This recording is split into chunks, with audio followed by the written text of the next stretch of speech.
welcome back to the lecture series in nanotechnology in agriculture.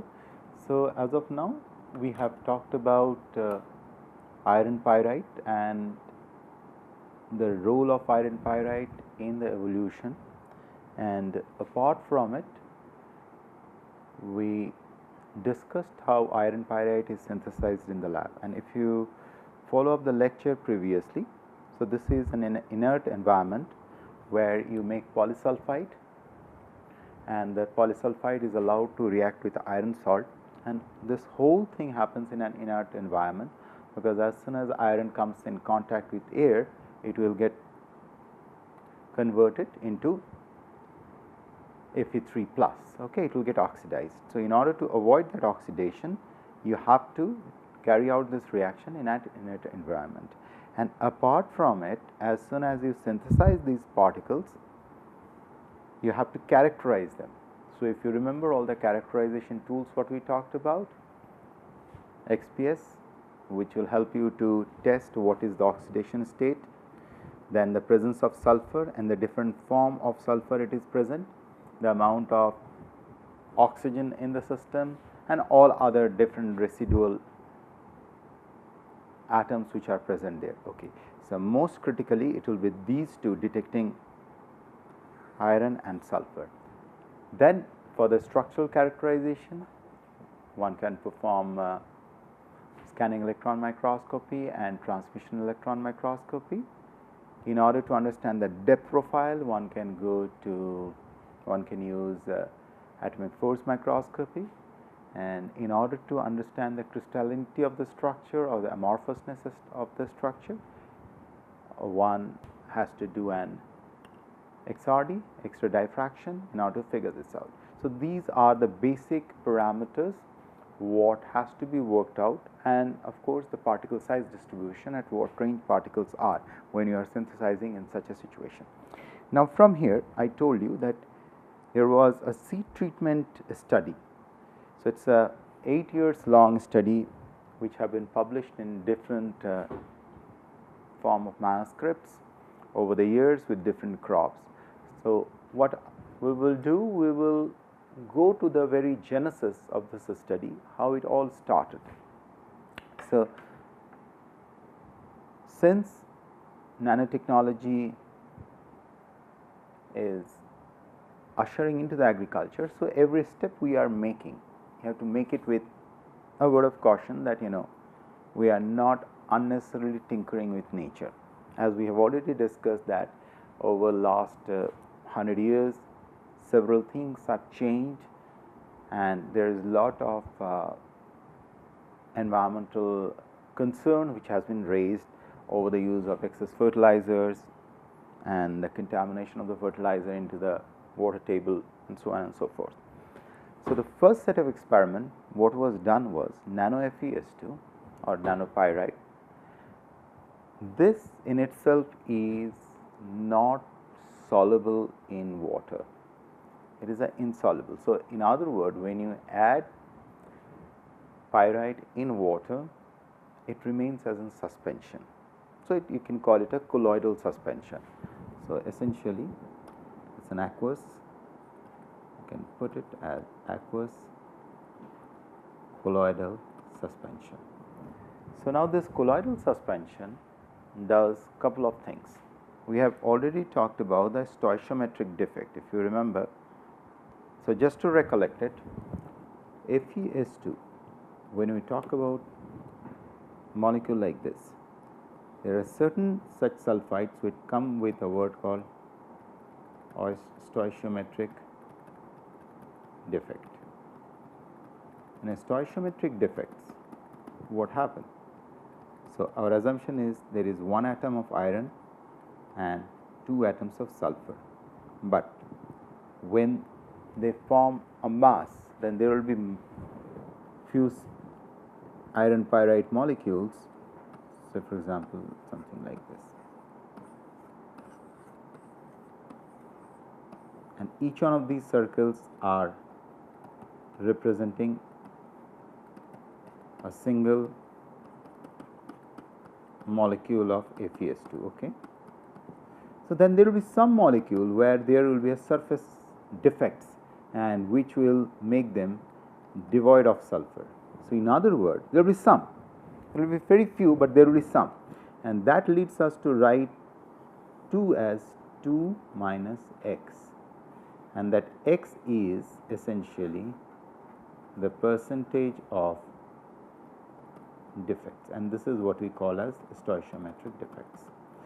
So this stoichiometric defect in FeS2 leads to some unique surface reactions. What happens in this is FeS2 plus water, which is insoluble, it leads to formation of a very trace amount of H2O2. Okay.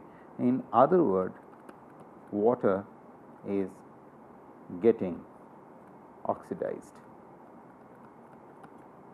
This is precisely one of the trace, and this H2O2 further kind of act on the surface and kind of release some kind of Fe2 plus, Fe3 plus and SO4 minus ions, and all these are present in a very trace amounts. So in other words, when we talk about a mixture like this or a colloidal suspension like this, so your predominant compound is FeS2 plus a very trace amount of H2O2, a very trace amount of Fe2 plus, very trace amount of Fe3 plus and a very trace amount of SO4 minus, and there are protons which are present, and such suspensions are slightly acidic.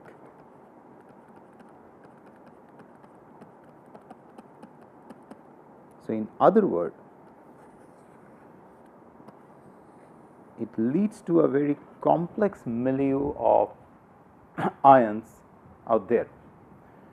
Now when the very first experiment was done, it was done in a very simple way. So chickpeas were taken. All of you are aware about chickpeas. Okay, these chickpeas were treated with surface reactions to get rid of any kind of fungus or microbes or something. Okay, and then these chickpeas were divided into two categories. Okay, so one category was kept overnight in deionized water,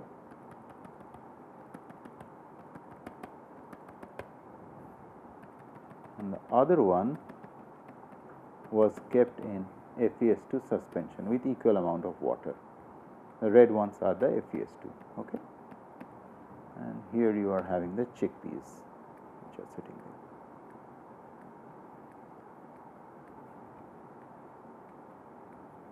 Next day, after 12 hours of treatment, these were placed on test tubes like this. All of them were placed on test tubes. So initially seeds were taken out, both the cases, they were washed and they were placed in test tube having deionized water.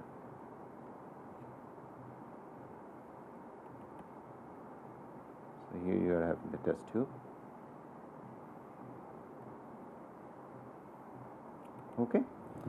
So now you put a thin films out there.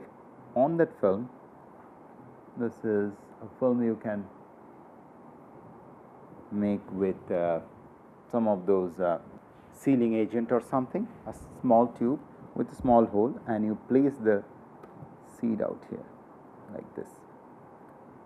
Place single seed on each one of these parafilm which you have placed, and on that you are having just simple water. Okay, Now, what you are essentially trying to do, you are doing a germination test and you wanted to see the growth in pure water. So, what you have done, you have exposed these seeds to an ionic milieu of iron and sulfur and pyrite in a slightly acidic environment for 12 hours, and then you are growing them. So, post this experiment was continued for 7 days,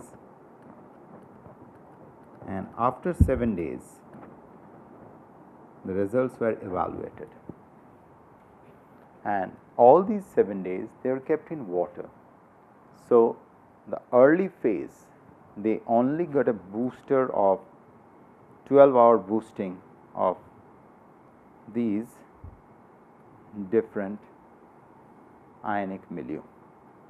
So, this was the only nutrient which was given to these seeds, okay? Iron and sulfur. In other words, you have fortified them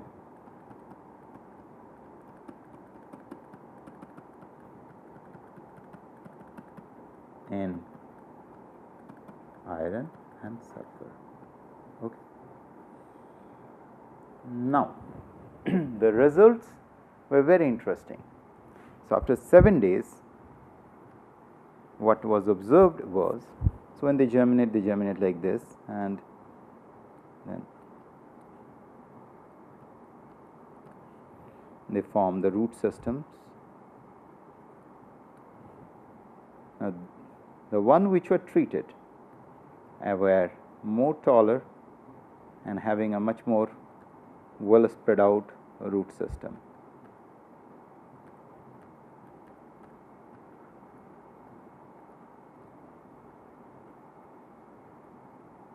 And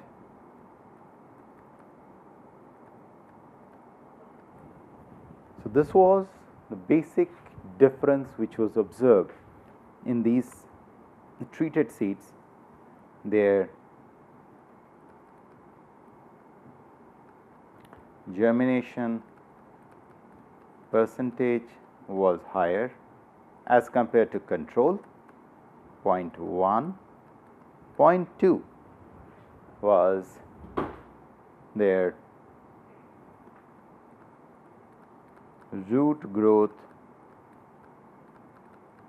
was significantly more, their shoot growth was significantly more, and the fourth interesting aspect was overall biomass was significantly higher. Apart from it, it was observed upon analysis that iron concentration in both these plants remain more or less constant, okay. But definitely there was a difference in the sulfur concentration. Sulfur was higher on these plants, and apart from it, there was a difference in few other elements. But this was the very first clue to tell that here is a seed biostimulant, very simple seed biostimulant, which could increase the germination percentage.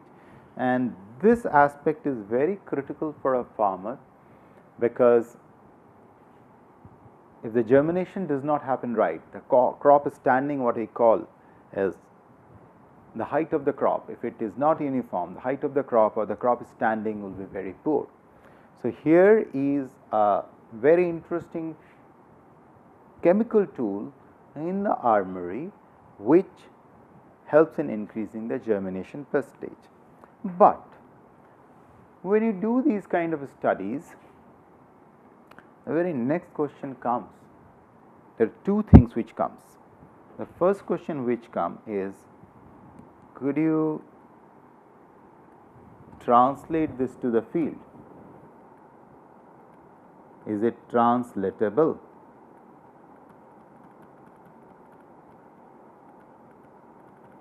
To the field the farmers. Second, when you talk about translatability, what is the cost involved? Second,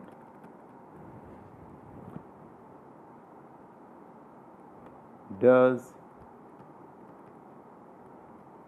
this treatment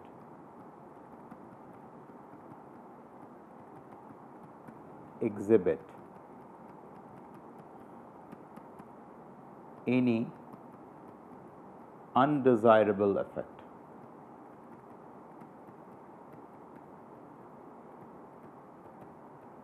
Now, both these questions could be answered by performing two things. First, a field trial, because that's essential to prove that how long this effect remains. Is it only up to germination, or this effect of germination has some kind of a prolonged effect?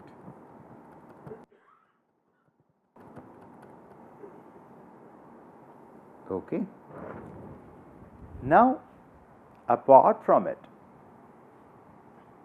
the next set of analysis is what is the possible mechanism of its action on the seed. Without understanding it, it kind of becomes a black box, what is happening. So, field trial, and next is the mechanistic understanding, at least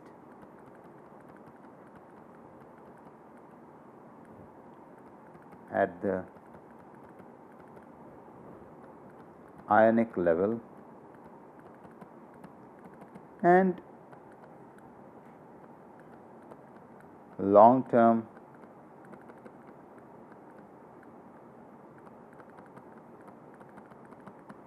genetics study,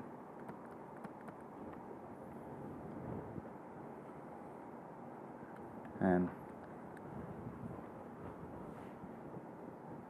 minimizing or / optimizing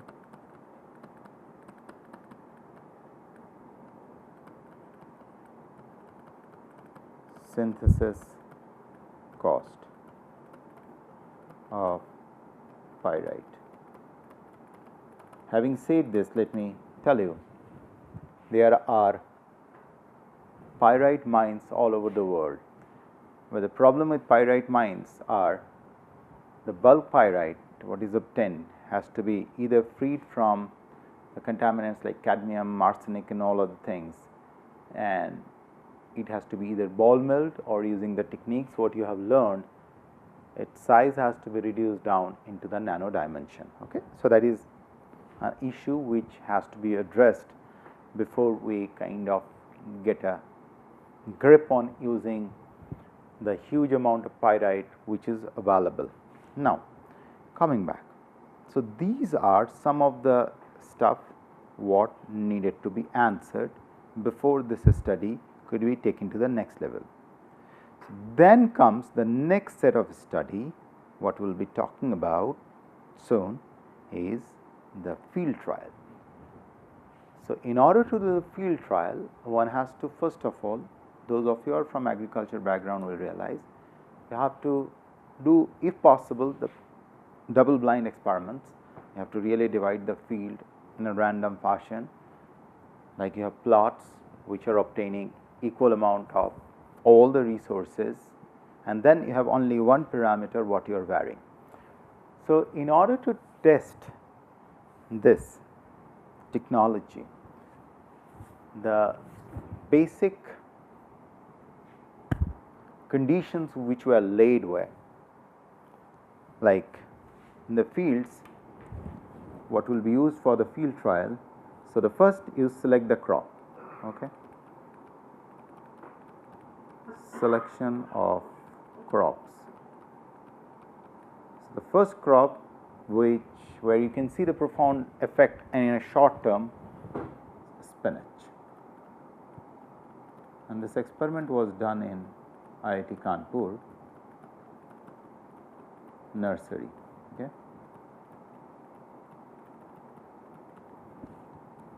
Second thing is, of course, the criteria for selecting spinach is the short term, and second aspect is no fertilizer will be used, because that will make the things way more complex. No fertilizer use, neither in control nor in test. Okay. So these were the basic criteria which was laid before this field trial was initiated. And whenever you do field trial, you should have multiple replications so that you can really compare the data neatly what is happening. Okay. So let's recap what we talked as of now. So we talked about the stoichiometric defect out here, where I told you there are some of these atoms where there is a sulfur is deficient. Then we talked about the aqueous suspension have all these components present, and slowly we will diverge what are the roles of individual components which are present there. And then we talked about the experiments and the key results, where the germination percentage got higher, the root growth goes higher, shoot growth goes higher, and the overall biomass got higher.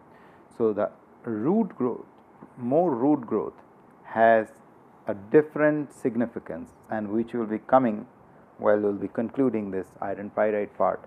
What does that mean?